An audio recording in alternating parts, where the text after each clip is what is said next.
আমাৰ এই lotus progressive centre যিটো আমাৰ NGO আছে, পৰম্পৰাগত পদ্ধতিৰে আমাৰ কৃষক বন্ধুৱে মানে খেতি কৰি আছে। আপোনালোকক দেখুৱাম।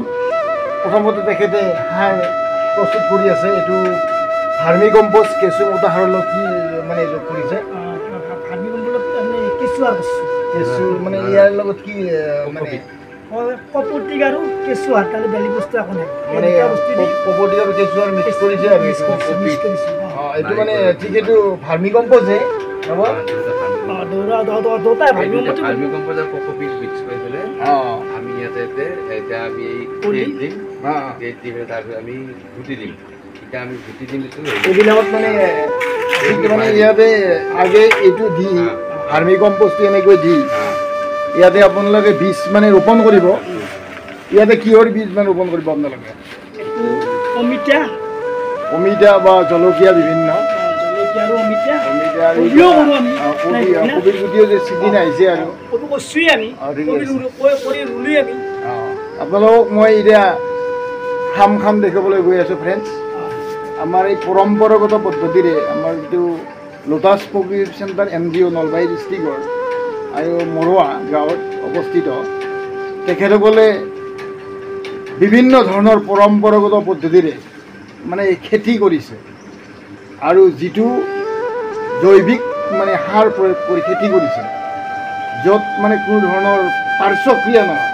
খোৱাৰ পিছতো মানুহে ইয়াক আহাৰ হিচাপে খোৱাৰ পিছতো কোনো পাৰ্শ্বক্ৰিয়া নহয়। তাক মই আপোনালোকক দেখুৱাবলৈ গৈ আছোঁ। আৰু যিটো মানে জৈৱ বৈচিত্ৰতাৰ ক্ষেত্ৰত যিটো মানে আমাৰ ঠিক এটা লোটাছে দাঙি ধৰিছে এই পৃথিৱীত, এই ভাৰতবৰ্ষৰ আমাৰ অসমত জৈৱ বৈচিত্ৰৰ যিটো চানেকি দাঙি ধৰিছে, আপোনালোকক মই গোটেই মানে দেখুৱাইছোঁ। ফ্ৰেণ্ডছ চাওক, লোটাছৰ পৰম্পৰাগত পদ্ধতিৰে খেতি নব।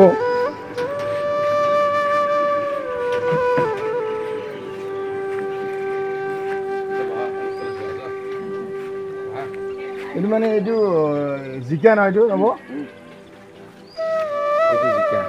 জিকাৰ খেতি কৰিছে আমাৰ লোটাছৰ মোৰ বন্ধু হয় নব, খেতি কৰিছে এনেকৈ। এইটো ইয়াতে মানে পৰুৱা সোমাই যায় নে? ইয়াত যিবিলাক পেষ্ট আছে, অৰ্থাৎ এই যিটো আমাৰ জিকাবিলাকত বিন্ধি দিয়ে অনিষ্ট কৰে যিটো মানে পোক, আমি সেইটো হেৰি ঔষধ দি নামাৰোঁ। ঔষধ দি মাৰিলে যিটো আমাৰ গোটেই চিষ্টেমটো বেক হৈ যাব। আৰু যিহেতু আমি জৈৱিকভাৱে কৰিছোঁ, ইয়াত পোকবিলাক সোমাই আটক হৈ থাকে আৰু আমাৰ ফলখিনি ৰক্ষা কৰে। আমি এটা আমাৰ উদ্দেশ্য আমাৰ সেইটোৱে। ইয়াত সোমাই যায় মানে ৰখি যায় বস্তুটো। ইয়াতে মানে মৰি যায় আৰু আল্টিমেটলি মানে উশাহ নাপায়। ফেৰমন ফান বুলি কয় এইটো। কি ফান বুলি কয় এইটো? ফান। ঠিকে আছে। এইটো লিঅ'ৰ আছে, লিঅ'ৰ।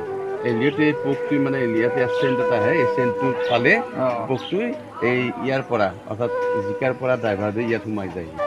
ইয়াৰ টেকন'লজিটো ক'ৰ পৰা আহিছে? টেকন'লজি আছে আচলতে, এইটো টেকন'লজি আচলতে আগৰ পৰা আছে।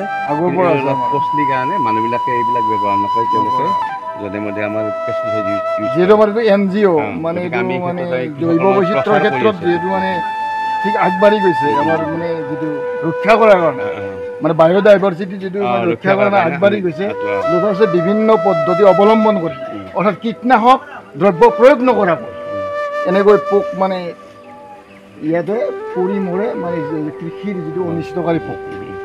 আৰু ইয়াত কোনো ধৰণৰ ৰিয়েকশ্যন নহয়। নাই, কোনো ধৰণৰ ৰিয়েকশ্যন নাই।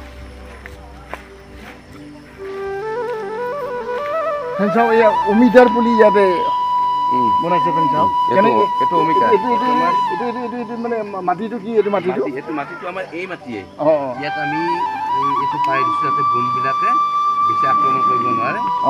বোনবিলাকে আক্ৰমণ কৰিব নোৱাৰে। এইটো কি বুলি কয়? এইটো আমাৰ হেৰি বুলি কয়, এইটো নামটো আছিল আমাৰ হেৰি মহম্মদ, এইটোৰ নাম কি আছিল? এইখন নাম মাৰ্চিন নে? এই মালচিং পেপাৰ পাই। এইটো মানে এগ্ৰিকালচাৰৰ পৰা আনা গৈছে। এইটো কিনিব পাই। এই মালচিং পেপাৰটো দিয়াৰ লগে মালচিংটো পেপাৰ দিয়াৰ লগে বন মানে কোনো ধৰণৰ বন নাহে, অৰ্থাৎ অপতৃণ নগজে। দ্বিতীয়তে গাছডালে যিখিনি খাদ্য পাব লাগে পুৰা খাদ্যটো পাই যায়। নহ'লে অপতৃণে খাদ্যবিলাক খাই পেলাৰ কাৰণে স্বাস্থ্যটো বেয়া হয়। সেইকাৰণে মালচিং পাৰি আমি এই ব্যৱস্থাটো মানে কৰিম। ফ্ৰেণ্ড চাওক, উমিদাৰ বুলি আপোনালোকে এনেকুৱাকৈ মাৰ্চিন পাৰি ৰুব যাতে অপত্ৰিনে কোনো ধৰণৰ অনিষ্ট নকৰে। চাওক ফ্ৰেণ্ডছ, আমাৰ লোটাছে এগ্ৰিকালচাৰৰ ক্ষেত্ৰত বহুত মানে ধৰণে আগবাঢ়ি গৈছে। আপোনালোকে লোটাছৰ সহায় ল'ব লাগিলে আপোনালোকে ওচৰত লোটাছ NGOৰ ওচৰত আহিব আৰু বিভিন্ন পদ্ধতি কেনেকৈ খেতি কৰে পদ্ধতি আপোনালোকক শিকাই দিব। আৰু আপোনালোকে যিহেতু জৈৱ বৈচিত্ৰ্য আপোনালোকেও ৰক্ষা কৰিব লাগিব। লোটাছে যিহেতু মানে দেখুৱাইছে, আমাৰ নলবাৰী জিলাৰ মৰগাঁৱৰ লোটাছ NGO যিটো দেখুৱাইছে জৈৱ বৈচিত্ৰ্যৰ ক্ষেত্ৰত মানে পৃথিৱীকে আগবাঢ়ি লৈ গৈছে ৰক্ষা কৰাৰ কাৰণে জৈৱ বৈচিত্ৰ্য। সেইকাৰণে আপোনালোকে লোটাছৰ মানে এটা সহায় লৈ আপোনালোকে আগবাঢ়ি আহিব। আৰু মানে ইয়াতে এইবিলাক মানে জিকা না এবাৰ জিকা আমি দিলোঁ, সেইবিলাক হৈ গ'ল। এখন নতুনকৈ এইবিলাক জিকা দিছোঁ। ইয়াত চাইডত আমি হয়তো নেচাৰা দিছোঁ আৰু বাকীবিলাকত আমি দিয়া বস্তু এই যিবিলাক আমাৰ অপতীৰ্ণ আছে, বহুত মানুহে কয় কি এনেকৈ উৰিষ্যাত মাৰি গোটেইখিনি আমাৰ ইকনমিক চিষ্টেমটো ব্ৰেক কৰি দিয়ে। লাই শাকো কৰা গৈছে নেকি? লাই শাক কৰিছোঁ, লাই শাক আছে। ফ্ৰেণ্ডছ লাই শাকৰ খেতি কৰিছে ইয়াৰে। চাওক ফ্ৰেণ্ডছ, লাই শাকৰ খেতি কৰিছে, আগতীয়াকৈ লাই শাকৰ খেতি কৰিছে, য'ত কোনো কীটনাশক দ্ৰব্য মানে ৰাসায়নিক সাৰ প্ৰয়োগ নকৰাকৈ লাই শাকৰ খেতি কৰিছে।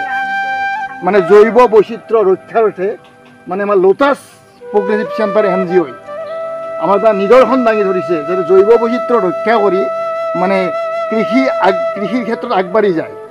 আৰু যিহেতু কীটনাশক দ্ৰব্য বা কেমিকেল বা ৰাসায়নিক সাৰে বহুত ধৰণৰ পাৰ্শ্বক্ৰিয়া মানে যিটো আমাৰ ইনফেকশ্যন বা বিভিন্ন ধৰণৰ মানে যিটো আমাৰ ৰিয়েকশ্যন হয় এইবিলাক নহয়। যিহেতু এইটো জৈৱ বৈচিত্ৰ্য ৰক্ষাৰ কাৰণে লোটাছে বিভিন্ন পৰম্পৰাগত পদ্ধতিৰে মানে খেতি কৰি জনসাধাৰণক খুৱাইছে আৰু নিজেও খাইছে। এই নব এইবিলাক কিহৰ পুলি এইবিলাক নব এইবিলাকো লাই শাকৰ খেতি নেকি নব? নব লাই শাকৰ খেতি নহয় এইবিলাক?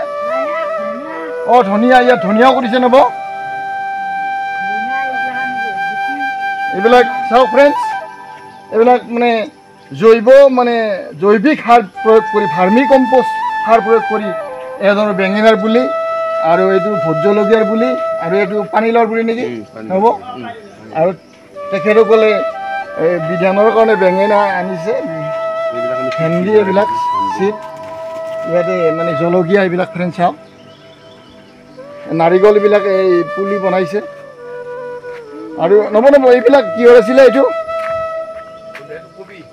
এইটো কবিৰ এইটো মানে ইয়াতে মানে গজাইছে আৰু বীজ মানে ইয়াতে সিঁচি দিছে আৰু পুলি এনেকৈ গজিছে ফ্ৰেণ্ড চাওক। এইবিলাক নব ধনিয়া না? এইবিলাক ধনিয়া আছিলে, আমি উঠাই দিলোঁ। জলকীয়াৰ পুলিও আছে এতিয়া, এইবিলাক উঠাই দিলোঁ। জলকীয়াৰ পুলি শাক ফ্ৰেণ্ড চাওক। এই ধৰণৰ মানে যিটো এগ্ৰিকালচাৰ পদ্ধতি আমাৰ লোটাছৰ আপোনালোকে চাবলগীয়া। এইবিলাক এইটোও সেই একেই পেপাৰ নেকি? এইটো মাৰ্চিন যিটো মানে পেপাৰে মাৰ্চিন পেপাৰ যিটো মানে অপতৃণ মানে গজিবলৈ নিদিয়ে। এইটো কি আছিলে নেটটো? এইটো এটা চিম্পুল নেট, এটা চিম্পুল নেট নাই নেটটো ব্যৱহাৰ কৰি আমি ইয়াতে মানে ইয়াতে যাতে মানে বাঁহ বা বাঁহৰ পৰিৱৰ্তে এইটো দি চাইছোঁ আমি কেনেকুৱা হয়। এইটো এক্সপেৰিমেণ্ট কৰা হৈছে নে? ঠিক আছে। আপোনালোকে লোটাছ প্ৰগ্ৰেছিভ চেণ্টাৰলৈ আহিব, মানে এগ্ৰিকালচাৰৰ যিবিলাক মানে পৰম্পৰাগত পদ্ধতি শিকি ল'ব, আপোনালোকে খেতি কৰিব যাতে আমাৰ জৈৱ বৈচিত্ৰ্যটো ৰক্ষা পৰে। এই জৈৱ বৈচিত্ৰ্যটো ৰক্ষা কৰাৰ আমাৰ প্ৰত্যেকৰে দায়িত্ব আছে ফ্ৰেণ্ড চাওক। এইবিলাক ভাতকেৰেলা আছিল নে নব? ভাতকেৰেলাৰ খেতি, এইবিলাক মানে ভেন্দিৰ খেতি ফ্ৰেণ্ড চাওক। এইটো মানে দেৰিকৈ এইটো মানে নমেলা বুলি কয় নেকি এইটো? জিকাৰ খেতি কৰিছে।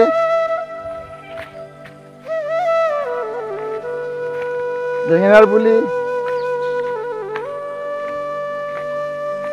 বহুত মানে খেতি লোটাছে অলৰেডি কৰি জনসাধাৰণক দেখুৱাই নিদৰ্শন দেখুৱাইছে। মানে জৈৱ বৈচিত্ৰ্যৰ ওপৰত নিদৰ্শন দেখুৱাইছে, পৰম্পৰাগত পদ্ধতিৰে কোনো কীটনাশক বা ৰাসায়নিক সাৰ প্ৰয়োগ নকৰাকৈ এনেধৰণৰ খেতি লোটাছে কৰিছে। আপোনালোকে লোটাছ প্ৰগ্ৰেটিভ চেণ্টাৰলৈ আহিব আৰু জৈৱ বৈচিত্ৰ্য ৰক্ষাৰ্থে মানে কীটনাশক ব্যৱহাৰ নকৰাকৈ বা ৰাসায়নিক সাৰ ব্যৱহাৰ নকৰাকৈ কেৱল পৰম্পৰাগত পদ্ধতিৰে মানে আপোনালোকে খেতি কৰিবলৈ শিকিব। লোটাছলৈকে আহিব, তেখেতসকলে প্ৰশিক্ষণ দিয়ে আৰু এই বিষয়ত যিহেতু এগ্ৰিকালচাৰ ৰিলেটেড এটা NGO নলবাৰী জিলাৰ, আপোনালোকে আহিব আৰু লোটাছৰ সদস্যৰ লগত বা আমাৰ নৱবৈশ্যৰ লগত আপোনালোকে চিনাকি হ'ব আৰু গোটেই মানে কৃষিৰ ক্ষেত্ৰত আপোনালোকক সহায় কৰি দিব। ফ্ৰেণ্ডছ চাওক, এয়া লোটাছৰ খেতি পথাৰ। ফ্ৰেণ্ডছ, এয়া নলবাৰী জিলাৰ মৰৰ গাঁৱত অৱস্থিত লোটাছৰ খেতি পথাৰ। এই এইবিলাক কিহৰ পুলি আছিলে? মছলাৰ পুলি আছে ইয়াতে। বাপৰে বাপ, কি মছলা পুলিবিলাক নব সেইটো কিহৰ পুলি আছিল নব? এইটো এইটো এইটো কি কিহৰ পুলি আছিল নব? হিঙৰ পুলি। ফ্ৰেণ্ডছ চাওক, বাপৰে মছলাৰ খেতি কৰিছে লোটাছে আমাৰ। মছলা এইটো নে? এইটো হিঙৰ নে? এইটো হিং, এইটো মছলা। এইটো মানে কি হয়, ইয়াৰ পাতটো এইটো 5টা ইয়াত মছলা জাতীয় যোগ হৈ আছে। এই পাতটো ছিঙি পেলাই শুকাই পেলাই গুড়ি কৰি মানে আমি যেতিয়া আঞ্জাত দিম নহয়, মাফালতকৈ চিন্তা মানে বহুত নে? বাপৰে কি সুগন্ধিযুক্ত পাত এইটো। গোটেই লাইন কৰি আছে। এইটো গোটেই নে? গোটেই লাইন এইবিলাকৰে পৰা মানে বিভিন্ন ধৰণৰ মছলা বনাই আৰু আমাৰ হাত মছলা হওক, কিবা মছলা হওক না হ'ব। বাপৰে বাপ, এনেকুৱা যি মানে আমাৰ নলবাৰী জিলাৰ মৰগত এনেকুৱা মানে NGO খেতি কৰিব মই ভাবিও পাৰ পোৱা নাই। ফ্ৰেণ্ডছ চাব, আহিব আপোনালোকে লোটাছ প্ৰগ্ৰেটিভ চেণ্টাৰলৈকে আহিব। বিভিন্ন ধৰণৰ পৰম্পৰাগত পদ্ধতিৰে যি খেতি কৰিছে এইবিলাক চাব আহিব। অমিতা নেকি নব? এইটো অমিতাৰ খেতি কৰিছে। ফ্ৰেণ্ডছ চাওক, এই অমিতা চাওক, অমিতাৰ খেতি কৰিছে লোটাছে। বিভিন্ন মছলাৰ সুগন্ধিযুক্ত এই মছলাৰ পাতৰ খেতি কৰিছে।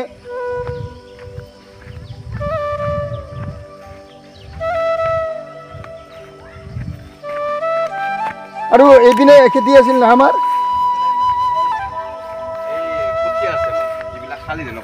শালি ধানৰ কঠীয়া এইপিনে আছে না।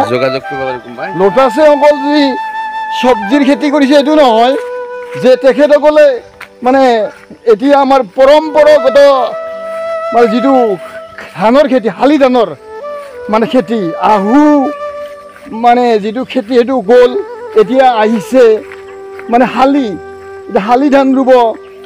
এই শালি ধানৰ কঠীয়া। ফ্ৰেণ্ডছ চাওক, লোটাছৰ এই শালি ধানৰ কঠীয়া মানে লাহি শালি চাউলৰ তেলনীয়া ভাত। সেই লোটাছ সদায় আমাৰ নিজা বুলি ভাবিবৰ আছে অধিকাৰ। এয়া ফ্ৰেণ্ডছ চাওক, এয়া হ'ল এই শালি ধানৰ কঠীয়া লোটাছে ৰোপণ কৰিব আৰু বিভিন্ন খেতিয়কক দি সহায় কৰিব। ফ্ৰেণ্ডছ এয়া চাওক, এয়া হ'ল লোটাছৰ এয়া শালি ধানৰ কঠীয়া। ৰোপণ কৰাৰ সময় হৈছে,